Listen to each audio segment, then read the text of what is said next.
versículos. Lucas capítulo 10, do verso 25 até o verso 37. A nossa leitura será responsiva. Assim diz a palavra do Senhor. E eis que certo homem, intérprete da lei, se levantou com o intuito de pôr Jesus à prova e disse-lhe: Mestre, que farei para herdar a vida eterna?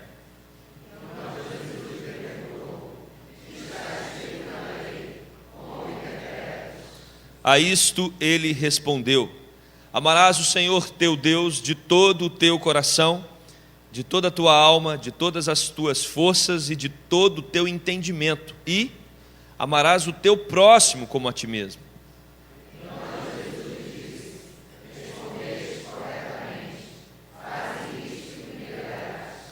Ele, porém, querendo justificar-se, perguntou a Jesus: Quem é o meu próximo?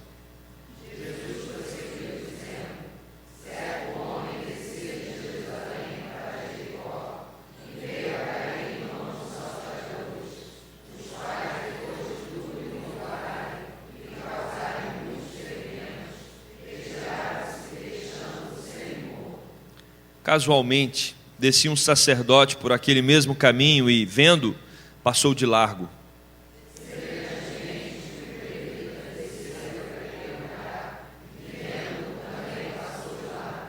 Certo samaritano que seguia o seu caminho passou-lhe perto e, vendo, compadeceu-se dele.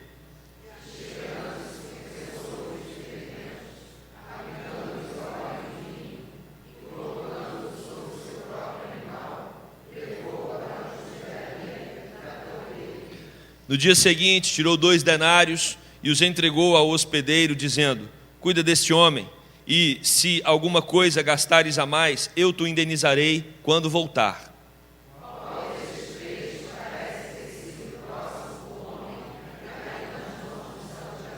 Juntos, respondeu-lhe o intérprete da lei, o que usou de misericórdia para com ele. Então lhe disse: Vai e procede tu de igual modo. Amém. Oremos. Deus de amor, mais uma vez a tua palavra está aberta e mais uma vez também queremos que o Senhor fale aos nossos corações por meio dela. Esse culto, Deus, é para o Senhor. Já louvamos o teu nome, já confessamos os nossos pecados. Agora, Senhor, queremos que o Senhor venha ao nosso encontro para colocar as tuas verdades em nossas almas, para que saiamos daqui edificados e dispostos a ter uma vida que te agrada progressivamente mais e mais. Oramos assim no nome de Jesus. Amém. Todos nós nos movimentamos, todos nós estamos na direção de alguma coisa, na direção de alguém. Temos projetos, temos sonhos. E os nossos sonhos, os nossos projetos, eles são monitorados, eles são guiados por aquilo que nós valorizamos, pelos nossos princípios morais, pela nossa ética e também pela nossa necessidade. Todos aqui estão em busca, todos aqui estão mirando algo e indo em direção a este algo. E quando nós olhamos para esse texto, nós temos um grupo de intérpretes da lei, estudiosos da lei, homens ávidos e dedicados na meditação da palavra de Deus, querendo saber a respeito da vida eterna. Mas eles não só queriam responder uma questão teológica, eles estão provando Jesus. Jesus Cristo veio ao mundo, estamos celebrando o Natal, e quando Jesus vem ao mundo, ele vem para trazer salvação. Isso foi uma questão desconfortável, tanto para o Império Romano, para o rei que reinava em Israel, como também para a religiosidade, o sistema religioso da época, que precisava checar para ver se Jesus realmente era o Messias. Jesus era uma ameaça para a religião do seu tempo, Jesus era uma ameaça para o poder do seu tempo, porque ele dizia ser o rei dos judeus. Isso causou uma grande euforia que a gente pode perceber a partir do seu nascimento. E agora Jesus está sendo provado pelos intérpretes da lei. Eles querem achar algum ponto, alguma fala de Jesus, alguma coisa que o comprometa. E eles então perguntam: Jesus, o que nós devemos fazer para herdar a vida eterna? Eu quero propor para você o seguinte tema: os desdobramentos do amor de Deus. Desdobramentos do amor de Deus. Quero dividir esse sermão não em tópicos, como eu faço com frequência, mas em falas e depois em cenas. Quando entrarmos na parábola em si, trataremos em cenas, mas agora em falas. Por quê? Porque Jesus está travando um diálogo. Alguém chega para Jesus e pergunta: o que eu devo fazer? E aqui já tem um verbo que nos chama muita atenção, porque é o verbo que direciona, que dá vida para a maioria das religiões do mundo. A maioria das religiões, elas ensinam que nós precisamos fazer alguma coisa para ter um futuro pós-morte melhor. E os líderes religiosos do seu tempo, eles pensavam exatamente isso: o que eu devo fazer? Então, se eu devo fazer alguma coisa, e se eu faço essa alguma coisa, a vida eterna passa a ser um mérito. Eu fiz aquilo que deveria, por isso então eu ganhei. E Jesus era um recurso muito usado no seu tempo, na língua hebraica, e também nós usamos esse recurso, que é de você responder uma pergunta com outra pergunta. Eles perguntam isso e Jesus então volta uma segunda pergunta para eles, que é a segunda fala, dizendo: o que está escrito na lei? Como vocês interpretam, já que são doutores da lei, ficam dia e noite estudando a lei, o que a lei diz que vocês devem fazer? E eles vêm a terceira fala, que é a resposta dos líderes religiosos para Jesus, e a resposta é: a lei diz que nós devemos amar ao Senhor sobre todas as coisas, com toda a nossa força, com todo o nosso entendimento, e devemos amar ao nosso próximo como a nós mesmos. Resposta: correta ou equivocada? Resposta correta. Quando perguntaram para Jesus: Jesus, se fosse para resumir toda a Bíblia, toda a Torá, todo o Antigo Testamento, numa frase, como ficaria? E Jesus deu exatamente essa resposta: amarás o Senhor teu Deus sobre todas as coisas, e ao próximo como a ti mesmo. Vivemos uma época onde as pessoas falam muito do cuidado, do respeito que nós devemos ter com o outro, com o diferente, mas é muito interessante porque nós aprenderemos a amar o nosso próximo apenas quando nós amarmos a Deus sobre todas as coisas. Amar o outro sem amar a Deus sobre todas as coisas acaba sendo um sacrifício penoso, difícil. Nós só conseguiremos amar com leveza, amar com alegria, quando nós recebemos do amor de Deus através de uma relação de intimidade com Ele, e esse amor então transborda nas nossas relações ao redor. Por isso que esse é o cerne da lei.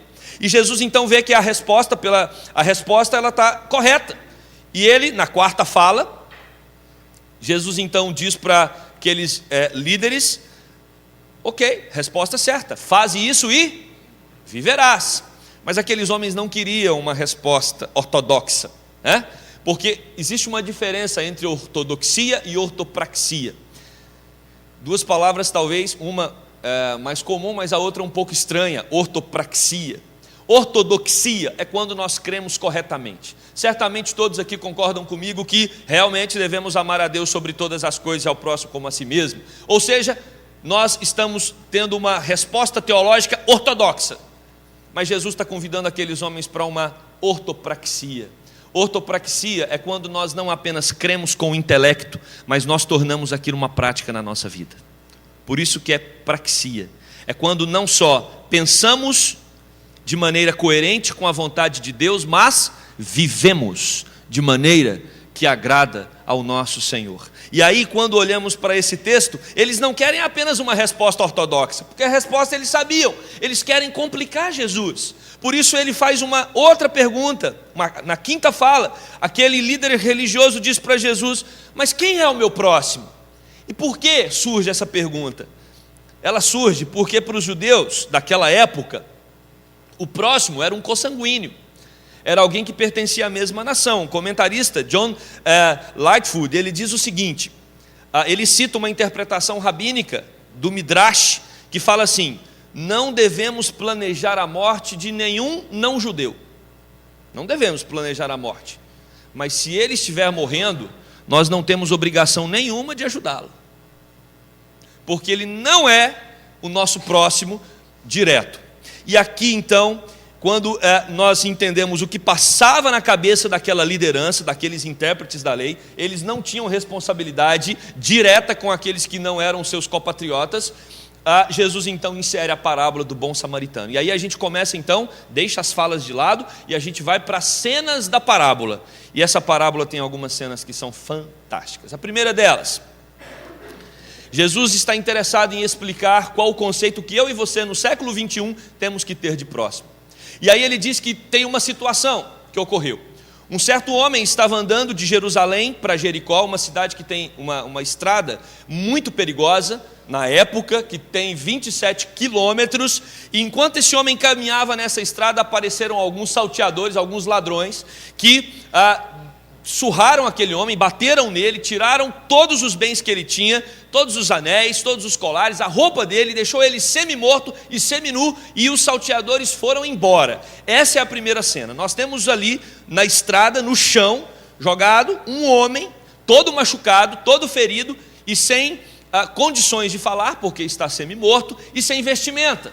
Como é que você identifica uma pessoa naquele contexto? Você identificava alguém pela fala, pela língua, qual era a língua do indivíduo, qual a nacionalidade dele, e você identificava pela roupa que ele usava.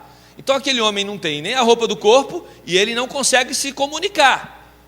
Ele é um moribundo, é um qualquer. E o texto vai dizer, na segunda cena, que estava descendo um sacerdote. E a pergunta que precisamos fazer é: de onde esse sacerdote estava vindo? Esse sacerdote estava saindo da escola dominical ou saindo do culto? Ele tinha acabado de prestar culto a Deus. Quando nós lemos o Antigo Testamento, percebemos que a função do sacerdote era importantíssima. Ele era responsável por ouvir dos membros, né, daqueles que iam até o templo para adorar, ouvir os seus pecados, ouvir os seus clamores, as suas lamúrias, e eles levavam tudo isso diante de Deus, e ele era o intercessor pelo povo. O sacerdote, ele era um intercessor das pessoas. Ele tinha uma importância muito singular estabelecida por Deus no Antigo Testamento. E esse sacerdote já tinha cumprido o seu exercício lá em Jerusalém e estava descendo para a sua cidade, Jericó.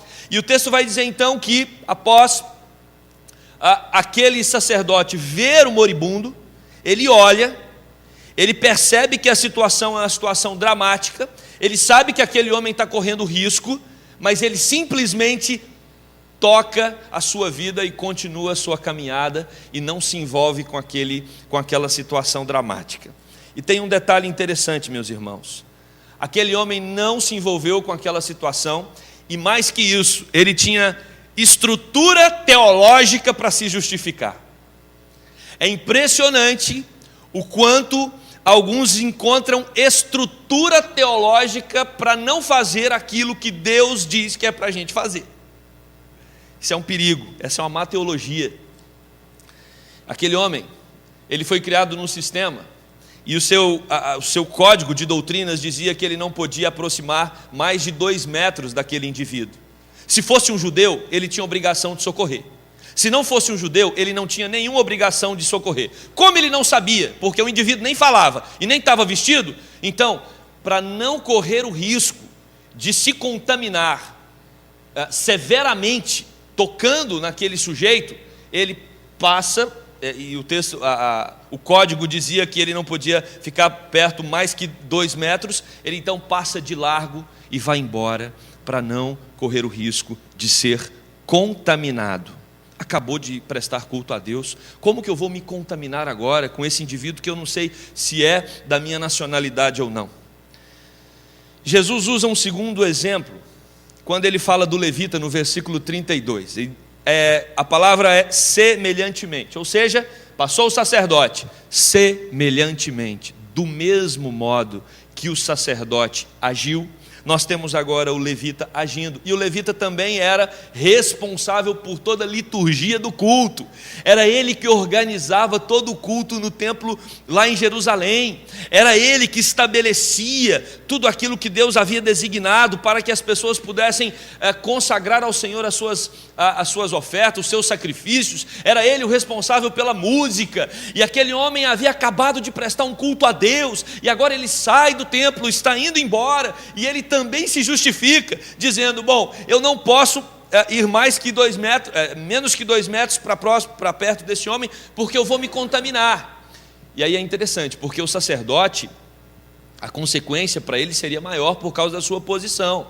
O levita, a lei era mais leve para com ele, era branda. Mas o raciocínio dele provavelmente foi o seguinte: se o sacerdote, que é o sacerdote, não ajudou, quem sou eu? Um levita? Jamais eu posso infringir a lei. E aquele homem também passa de largo, diz o texto bíblico. Meus queridos, nós corremos esse risco na nossa geração. Nós todos estamos em movimentos. Nós estamos correndo atrás de coisas, de valores. Nós estamos com a nossa agenda lotada. Talvez você, como tantos outros, tenha a impressão de que é um compromisso puxando o outro e não há espaço, não há lacuna, não há como nós encontrarmos um momento para nos envolvermos com os aflitos, com os machucados, e temos como nos justificar. Assim como esses líderes religiosos, certamente, nós temos justificativas que são plausíveis para não nos envolvermos com os problemas que estão ao nosso redor, na nossa geração. E eu e você sabemos, vivemos um tempo em que as nossas gerações estão sofrendo muito. Terminei de ler um livro agora falando sobre a geração Y, que é a geração atual, que nasceu depois da década de 80, e a gente percebe no livro, a palavra-chave que a autora usa é a geração do tédio. Ela diz o seguinte: a geração dos meus pais tinha pelo que lutar, a minha não tem que lutar por nada, eu não tenho sonho nenhum, projeto nenhum. E aí se enveredam para o mundo das drogas, para o mundo do álcool, da promiscuidade. Por quê? Porque não tem razão para viver, não tem razão para existir, não tem pelo que lutar. E aqui estamos nós, a igreja, dizendo que a vida tem significado sim, a vida tem uma razão de ser sim, e essa razão está em Jesus. E não só a geração Y, meus amados. Eu estava ouvindo um argumento de uma menina nesse livro, e ela falava o seguinte: a minha mãe participou da geração Baby Boomers, a geração da explosão, a geração pós-guerra, que queria muito conquistar coisas, revolução feminina, o fim da ditadura. Minha mãe lutou, ela correu atrás, ela projetou, chegou a lugar nenhum. Conquistou um monte de coisa, mas perdeu tantas outras. Para que eu vou me dar tanto? Toda geração tem a sua marca, mas qualquer marca fora de Jesus é uma marca frustrante. O único que não nos frustra é Jesus Cristo, porque Ele vem prometer vida eterna. Qualquer outro barco que a gente entrar, qualquer outro sonho que a gente tiver, qualquer idealização acerca desse mundo caótico, é um grande risco. Jesus não é um risco, Jesus é uma certeza. E quando nós olhamos para esse texto, a gente percebe que aquele sacerdote, aquele levita, eles ignoram a situação do indivíduo. Meus amados, se nós somos seguidores de Jesus, nós não podemos ignorar a situação da nossa geração. Nós não podemos fazer de conta que nada está acontecendo. Nós não podemos nos proteger aqui dentro do templo, dizendo: não, pastor, eu já tenho me dedicado às coisas da casa do Senhor. Temos que nos dedicarmos mesmo. Mas Jesus falou que nós temos uma missão que vai além do cuidado com as coisas do templo. E isso Ele usa no terceiro personagem dessa parábola. O terceiro personagem é intrigante, irritante para aqueles que estavam ouvindo, porque ele era repugnante. A figura do samaritano, para aqueles escribas, para aqueles intérpretes da lei, era uma figura que causava repulsa. Pensa na pessoa que já causou a maior repulsa na sua vida. Não é nada diante de um samaritano para um judeu.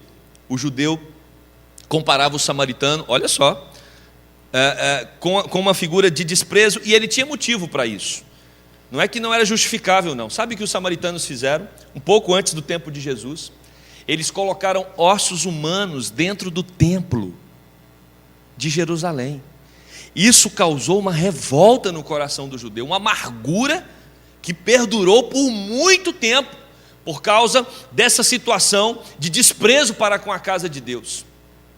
Então a pior figura que Jesus poderia usar para aqueles líderes era a do samaritano.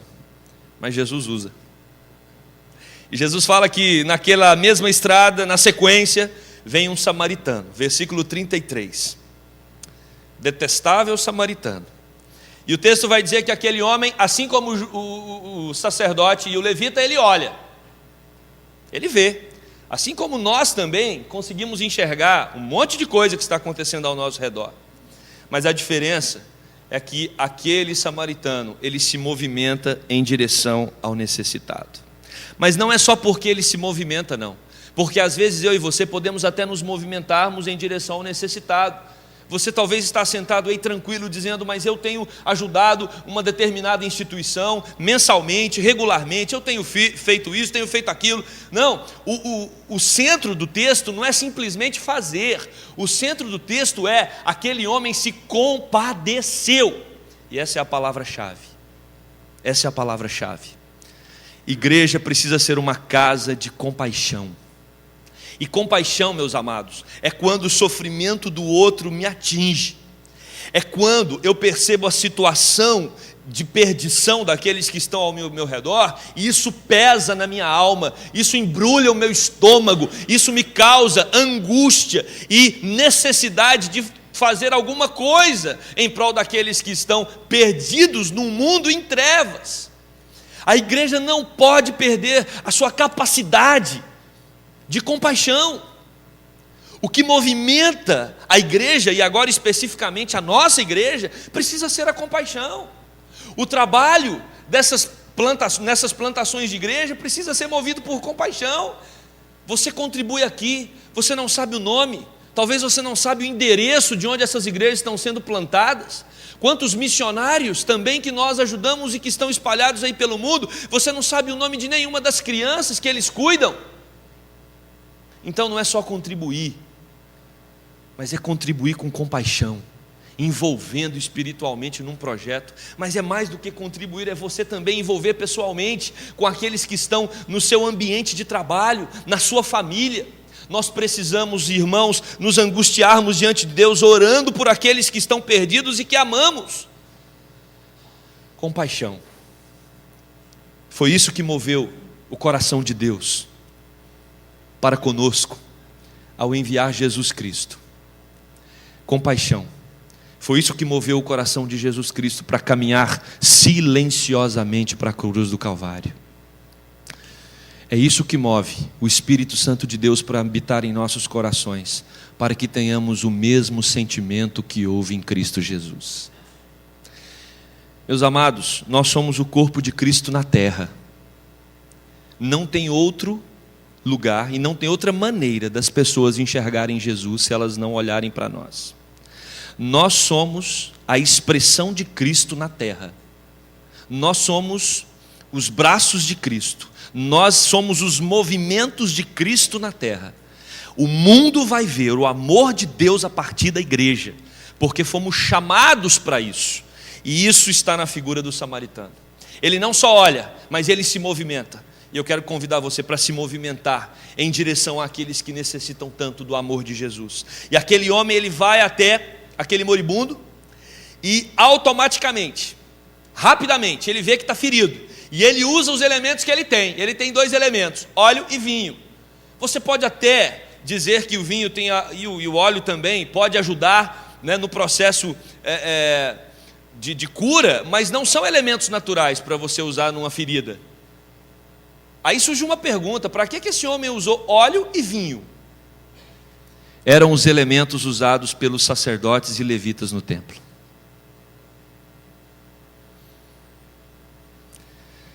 E Jesus quer dizer que os nossos dons e talentos não são para serem usados só aqui dentro. Nós temos que usá-los lá fora. Deus nos capacitou para trabalhar mas para também trabalharmos externamente. Temos que revelar o amor de Deus ao mundo, meus amados. Eu sei que muitos aqui se dedicam no trabalho da igreja, e sei também que tem muitos se dedicando lá fora, e é exatamente isso que Jesus nos convida a fazer. Deus não quer uma vida domingueira na presença dele. Deus não quer apenas um ritual litúrgico. Deus não quer que você apenas consagre o seu tempo, as coisas, os seus dons e talentos aqui dentro. Pelo contrário, Deus está querendo dizer aqui, mas também lá fora, porque é lá fora que a luz vai resplandecer. E aquele homem usa elementos que o sacerdote, os líderes usavam no templo, exatamente para deixar claro que a adoração não deve acontecer apenas aqui, mas acontece quando nós agimos com compaixão para com os necessitados. E nós temos então no versículo 34, parte B, que aquele homem não simplesmente passa o óleo e o vinho e diz, bom, acho que agora ele aguenta mais um tempo, deixa eu ir embora que eu tenho um compromisso. Não, o texto diz que aquele homem desce do cavalo, claro, para curar as feridas daquele moribundo, ele tem que descer do cavalo e se dirigir até aquele sujeito. Mas o texto diz que ele pega o sujeito e coloca sobre o cavalo. Outro detalhe importante, muito provavelmente o sacerdote também estava a cavalo. E o cavalo, meus amados, naquela época era um objeto caro. Somente as pessoas de classe alta andavam a cavalo. Aquele samaritano, bem de situação, farto de recursos, ele desce, ele se ajoelha, trata das feridas, ele carrega aquele homem, ele põe sobre o cavalo e ele vai puxando o cavalo. Nós temos alguém que abre mão do seu conforto para ajudar o outro. Nós temos alguém que se humilha, porque quem puxava cavalo naquela época era escravo. E esse homem então sai puxando o cavalo, carregando aquele ferido. E o texto vai dizer que ele se envolve mais ainda. Ele transporta aquele homem até uma estalagem, até uma hospedaria. E quando ele chega naquele lugar, ele contrata serviços para cuidar daquele homem, porque ele tinha o que fazer, como todos nós temos. Ele tinha que tocar, ele tinha que continuar na caminhada dele. E ele então diz para as pessoas ali daquela hospedaria, cuide desse homem. Se qualquer coisa a mais de despesa vocês tiverem com ele, eu vou voltar e nós vamos acertar a diferença. E dá 2 denários, né, para que aquela hospedaria cuide daquele semi-morto. A história poderia ter terminado. No entanto, o que Jesus quer mostrar é que aquele samaritano, ele veio para resolver aquilo que o sacerdote e o levita não resolveram, mas ele veio também para resolver aquilo que os salteadores cometeram. Se o salteador o roubou, aquele samaritano paga a conta, restitui. Se o salteador deixou ele moribundo, aquele samaritano deixa ele sob cuidados. Se os salteadores o abandonou, aquele samaritano promete voltar. E aí, meus amados, nós temos uma figura que para a liderança religiosa da época era a única que Jesus poderia não usar.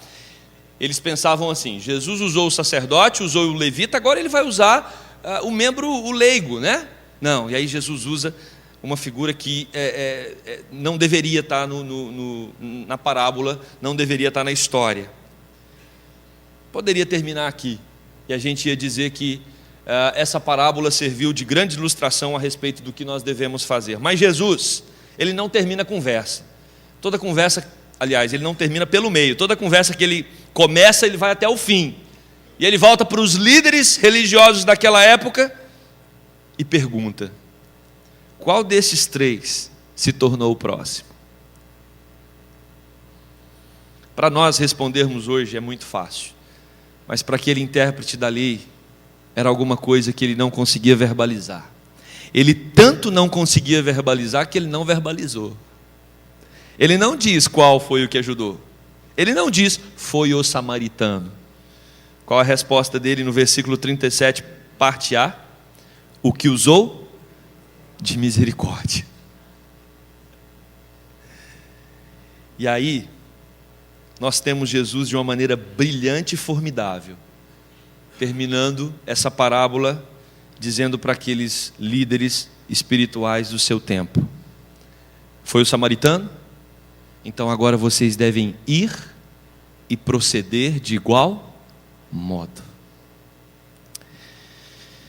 Quero concluir esse sermão dizendo para você o seguinte: primeiro, ame a Deus sobre todas as coisas. Amar a Deus sobre todas as coisas é você focar nele e gradativamente entender que você não tem outro bem maior. A partir disso, Deus vai te ensinar a amar todos aqueles que estão ao seu redor. A partir disso, Deus vai fazer brotar e crescer no seu coração um sentimento chamado compaixão. Esse sentimento ele não é natural. O nosso coração não tem uma terra fértil para compadecer com os outros. Aliás, nós estamos muito voltados para os nossos projetos, para os nossos caminhos. Nós estamos sempre em direção àquilo que vai ser benéfico para nós. E o Evangelho é um convite para nós olharmos para o próximo, para o outro. Nós não conseguiremos amar o outro se nós não afinarmos